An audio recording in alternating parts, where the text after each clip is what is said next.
हाय अस्सलाम वालेकुम friends and welcome to Raja Rahman official. Today हमारा एडोब इलस्ट्रेटर कोर्स का 5th पार्ट है, जिसमें मैं आपको बताऊंगा फिल एंड स्ट्रोक इफेक्ट्स के बारे में। जैसे कि आप लोगों को पता है, हमारे कोर्स कंटेंट की एक वेबसाइट है जिसका लिंक डिस्क्रिप्शन में मैंने लिंक दे दिया है। जैसे कि आपने अगर पिछले ट्यूटोरियल वॉच किए हो तो उसमें मैंने लिंक दिया हो, आप वहाँ से ट्यूटोरियल नंबर 5 की जो सी कोर्स फाइल है वो आप डाउनलोड कर लें। जब आप डाउनलोड करके ओपन कर लेंगे तो आपके पास ये चीज़ आएगी जो कि एपिसोड 5 है, फिल एंड स्ट्रोक फैक्ट्स। ठीक है, आज जो हम इसको ट्यूटोरियल में टॉपिक्स कवर करने जा रहे हैं वो हैं stroke facts, stroke align effects, stroke corner effects, stroke dash effects and arrow head effects. ठीक है, मैं इसको जूम कर लेता हूँ। तो यहाँ पे हमारे पास 3 शेप्स हैं और तीनों की तीनों जो सी हैं वो एक जैसी हैं। रेक्टेंगल स्क्वायर की शेप ले हैं, इसमें ऊपर लिखा हुआ है fill and stroke, just fill and just stroke fact. Okay, इन 3 शेप्स को हम वेक्टर भी कह सकते हैं, क्योंकि एडोब इलस्ट्रेटर की ज़ुबान में शेप्स को हम वेक्टर्स कहते हैं। या किसी भी डिज़ाइन को एडोब इलस्ट्रेटर में जब हम बनाते हैं या कोई भी शेप क्रिएट करते हैं तो उसको वेक्टर कहते हैं। तो यहाँ पे हमारे पास 3 मुख्तलिफ़ किस्म के वेक्टर्स हैं। एक है जिसमें फिल एंड स्ट्रोक इफेक्ट है, यानी कि फिल कलर भी है और स्ट्रोक इफेक्ट भी है। देन सेकंड वन जिसमें सिर्फ फिल कलर है, एंड देन थर्ड वन जिसमें सिर्फ स्ट्रोक कलर है। अगर हम फर्स्ट शेप को सिलेक्ट करते हैं with the help of selection tool, ये मैंने सिलेक्शन टूल सेलेक्ट किया जिसकी शॉर्टकट की है वी।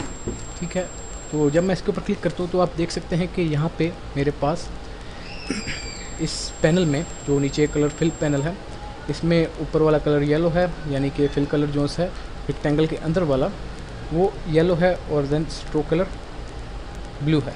ठीक है, एंड जब मैं जो सा है जस्ट फिल वाले को सिलेक्ट करता हूँ तो आप देख सकते हैं कि जो उसका फिल कलर है वो येलो ही है, पर स्ट्रोक पे रेड कलर की लाइन आ रही है, जिसका मतलब ये है कि ये एक्टिवेटेड नहीं है या ये पैनल एक्टिवेटेड नहीं है। स्ट्रोक पैनल जो है वो एक्टिवेटेड नहीं है। हम इसको ये भी कह सकते हैं कि ये ट्रांसपेरेंट है या नील है। ठीक है, देन हमारे पास स्ट्रोक है, तो जब मैं स्ट्रोक पे क्लिक करता हूँ तो मेरे पास फिल कलर यहाँ पे नल आ रहा है और जो स्ट्रोक कलर है वो ब्लू आ रहा है। अभी मैंने किसी को भी सिलेक्ट नहीं किया। जब मैं जस्ट स्ट्रोक वाले को सिलेक्ट करता हूँ, सेंटर यहाँ पे किसी भी जगह पे क्लिक करता हूँ तो ये सिलेक्ट नहीं हो रहा, आप देख सकते हैं। अगर मैं बिल्कुल इसके सेंटर पे पॉइंट पे क्लिक करता हूँ तो ये सिलेक्ट हो जाता है, या फिर मैं इसको साइडों से पे क्लिक करता हूँ कॉर्नर्स पे तो ये यहाँ से सिलेक्ट होता है। तो हमेशा आपने क्या याद रखना है कि जब भी इस तरह की कोई शेप हो जिसमें आउटलाइन हो तो आपने हमेशा उसको कॉर्नर से सिलेक्ट करना है, या इस तरह करके आप कर्सर छोड़ेंगे तो तब भी जो सा है ये सिलेक्ट हो जाएगा। अब अगर मैं इस फर्स्ट फिल एंड स्ट्रोक पे क्लिक करता हूँ तो यहाँ पे हमारे पास ऊपर एक ऑप्शन है इस कलर पैनल के ऊपर, जो कि बोथ एंडेड एरो है। एक लेफ़्ट की तरफ जा रहा है और एक नीचे की तरफ बॉटम की तरफ जो सा एरो जा रहा है। जब मैं उसके ऊपर क्लिक करता हूँ तो आप देख सकते हैं कि जो अंदर वाला कलर था वो बाय स्ट्रोक में हो गया और जो स्ट्रोक वाला था वो फिल कलर में चेंज हो गया। अगर मैं इनको दोबारा बैक पे लेके जाना चाहता हूँ तो मैं इसी पे क्लिक करूँगा तो ये बैक पे आ जाएंगे जो इनकी असल हालत थी। इसी तरह नीचे डिफ़ॉल्ट फिल एंड स्ट्रोक, जिसका मैं इसके बारे में मैंने आपको I think so first tutorial या सेकंड ट्यूटोरियल में बताया था। तो ये इन चीज़ों को आपने लाजमी याद रखना है, क्योंकि ये आपके बहुत ज़्यादा काम आएंगी जब आप डिज़ाइनिंग कर रहे होंगे। तो इन छोटी छोटी चीज़ों का बाद में पता नहीं चलता है, तो अभी आप ये सोचेंगे कि क्या यार ये छोटी छोटी चीज़ें बता रहे हैं, पर ये आपके बहुत ज़्यादा काम आएगी, क्योंकि मैंने आपको प्रोफेशनल बनाना है, ऐसे वैसे करके नहीं छोड़ देना, ताकि आपको ये ना हो कि कल आप डिज़ाइन कर रहे हो तो आपको कोई भी परेशानी आ रही हो। ठीक है, इसके बाद हमारे पास जब मैं इस स्ट्रोक को सिलेक्ट करता हूं तो हमारे पास ऊपर कुछ पैनल चेंज हो जाते हैं। आप अगर आपने नोटिस किया हो या नहीं नोटिस किया तो आप नोटिस कर लें। जब मैं इसको सिलेक्ट करता हूं या किसी भी शेप को सिलेक्ट करता हूं तो हमारे पास ऊपर ऑप्शन आ जाता है, या मैं फर्स्ट शेप को सिलेक्ट करता हूं तो मेरे पास ऊपर ऑप्शंस चेंज हो जाते हैं, जिसमें से एक फिल कलर आ रहा है और एक स्ट्रोक कलर है। तो ये तो हम नीचे से भी चेंज कर सकते हैं और ऊपर से भी चेंज कर सकते हैं। जो भी कलर मैं रखना चाहूँ वो मैं यहाँ से सिलेक्ट करके चेंज कर सकता हूँ। इसके साथ ही हमारे पास ऊपर स्ट्रोक का पैनल एक और है, जिसको अगर मैं यहाँ पे ये 4 सेलेक्ट है, अगर मैं इसको 7 करता हूँ तो आप देख सकते हैं कि इसके स्ट्रोक में चेंजिंग आई है, यानी कि ये चेंज हुआ है। तो मैं इसको कंट्रोल Z कर देता हूँ। ठीक है, और इसके बाद मेरे पास आगे जो सा है वो यूनिफॉर्म फिल है, यानी कि जो आपका स्ट्रोक है उसकी शेप कौन सी होनी चाहिए। तो हमारे पास यहाँ पे काफ़ी ज़्यादा शेप्स हैं, तो इन शेप्स को भी हम यूज़ कर सकते हैं। देन इसके बाद हमारे पास और भी काफ़ी चीज़ें हैं। यहाँ पे नेक्स्ट में जो सा है हम उसको इफेक्ट दे सकते हैं स्ट्रोक को किसी भी तरह का, और ये हम इफेक्ट्स जो से डाउनलोड भी कर सकते हैं, इसमें मज़ीद जो से एडिशन भी कर सकते हैं। ये तो इसके बाय डिफ़ॉल्ट जो से इफेक्ट्स हैं वो हैं। इसके अलावा हम यहाँ से ऊपर से भी स्ट्रोक चेंज कर सकते हैं। इसके अलावा ये यहाँ पे साइड पे राइट पे जो सा हमारा स्ट्रोक पैनल है, जो कि हमने ऐड किया था, अपना वर्क स्पेस क्रिएट किया था, और उसमें हमने स्ट्रोक की एक विजेट ऐड की थी। तो इसमें भी हमारे पास ये वेट का ऑप्शन आ रहा है। तो यहाँ पे मैं जो ही इस पर क्लिक करता हूँ तो हमारे पास एक और पैनल ओपन हो जाता है, और यहाँ से मैं जितनी उसको जो सा है आउटलाइन को वेट देना चाहूँ तो वो मैं दे सकता हूँ। ओह सॉरी, मैंने अभी कुछ शेप सेलेक्ट नहीं की, तो ये मैंने 14 किया तो 14 हो गया, ठीक है। तो ये आपने देखा कि ये इसमें मज़ीद ऑप्शन जो से भी मैंने आपको बताए हैं कि स्ट्रोक को हम किस तरह से चेंज कर सकते हैं।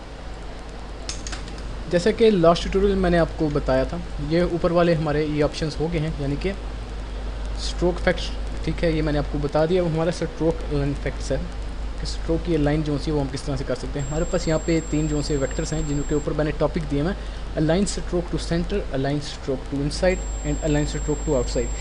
जैसे कि मैंने लास्ट ट्यूटोरियल में बताया था कि एडोब इलस्ट्रेटर में जो भी वेक्टर या जो भी शेप है वो एंकर बेस्ड है, क्योंकि वो एंकर्स पे जो सा है डेवलप होती है या डिज़ाइन होती है, ठीक है।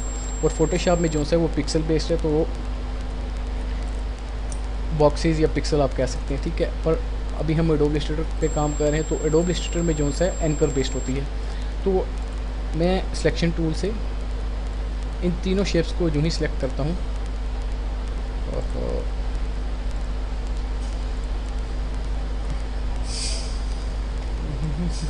सिलेक्शन टूल है, चले मैं इसको सिंगल सिंगल कर लेता हूँ। अब मैंने जब यूँ ही इसको सिंगल वाली को सिलेक्ट किया तो आप देख सकते हैं कि इन तीनों रेक्टेंगल्स में सिर्फ स्ट्रोक है, फिल नहीं है, क्योंकि हम अभी स्ट्रोक की बात कर रहे हैं, तो फिल की इसमें कोई बात नहीं कर रहे, ठीक है।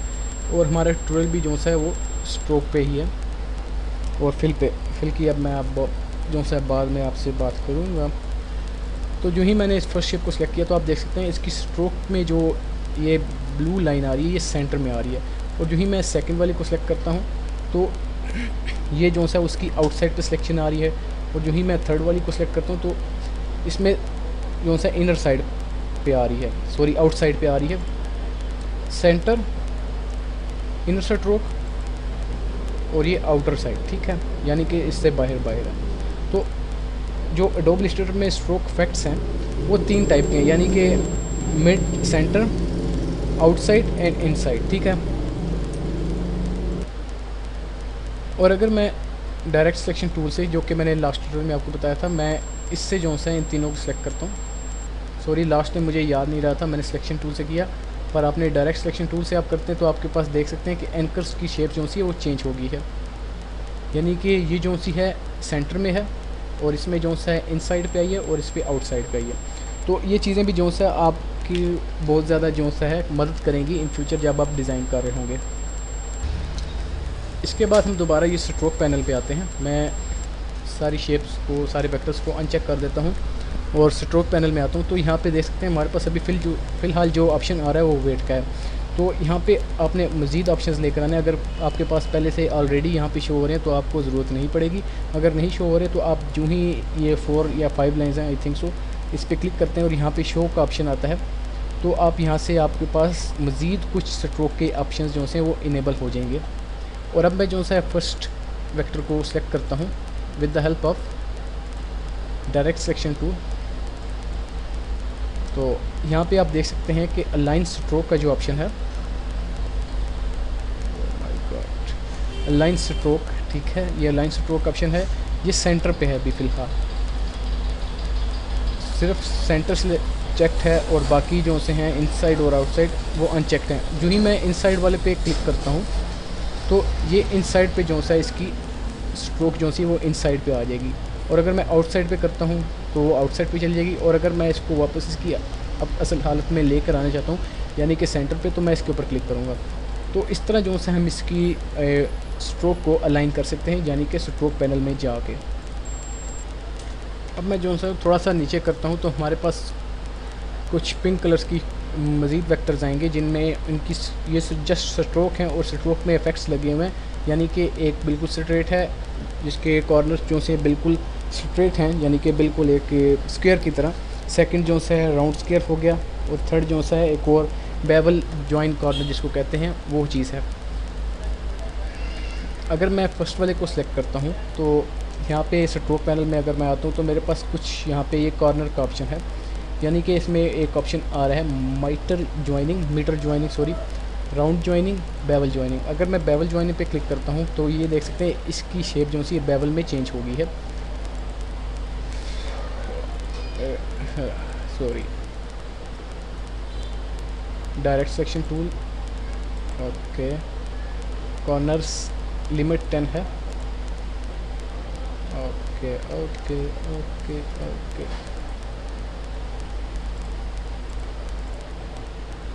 और इसको जो सा है आप चेंज भी कर सकते हैं, ये मैंने आपको बता दिया है कि आप जो सा है इससे कॉर्नर फैक्ट्स चेंज कर सकते हैं। बेवल ज्वाइनिंग है, इसको भी चेंज कर सकते हैं।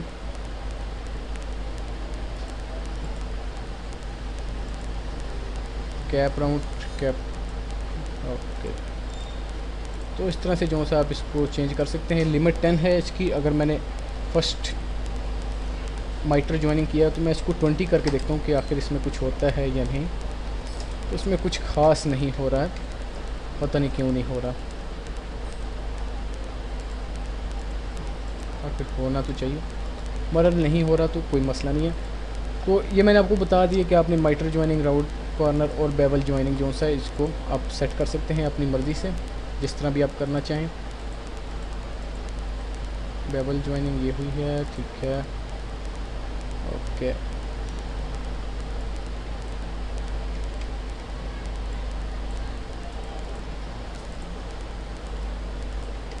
मज़ीद हम आगे चल के इसके बारे में पढ़ेंगे।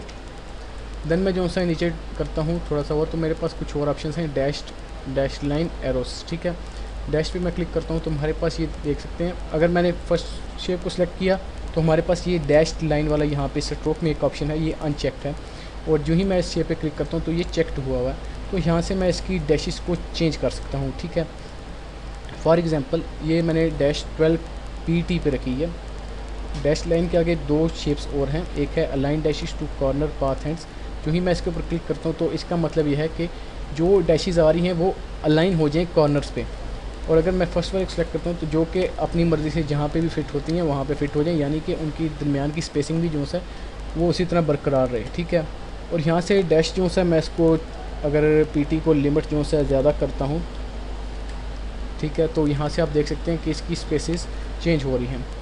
और अगर मैं गैप भी इसका ज़्यादा करना चाहता हूँ, मैं 5 PT रखता हूँ, तो आप देख सकते हैं कि ये गैप जो है इसका ऑटोमेटिक 5 PT पे सेट हो गया। अगर मैं यहाँ से 20 करता हूँ तो ये और ज़्यादा होने शुरू हो जाएगा। इसी तरह डैश है, जो ही मैं डैश पे क्लिक करता हूँ तो यहाँ पे ये ऑप्शंस आ गए हैं,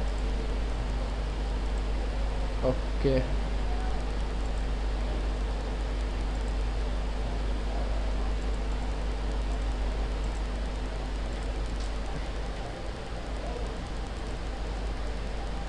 लिमिट इस पे 10 है, ओके। तो आप देख सकते हैं डैश लाइन इसमें सेकंड वाला ऑप्शन सिलेक्टेड है और गैप जो है वो 15 PT पे है। और इसी तरह मैं इसको भी करता हूँ, डैश को 0 कर देता हूँ, यानी कि डैश जो सी 0 पे आ जाए, और गैप जो है 15 कर देता हूँ। ये यहाँ पे कैप का ऑप्शन है, राउंड कैप जो भी आप रखना चाहें यहाँ से कर सकते हैं। राउंड कैप से जो है ये गुलाइयों में शेप हो जाएगी। और तो ये आप जो है बारी बारी इस स्ट्रोक पैनल की चीज़ों को जो है देखें कि क्या क्या इनमें फंक्शंस हैं। देन हमारे पास आ जाता है एरो हेड को मैं सिलेक्ट करता हूँ।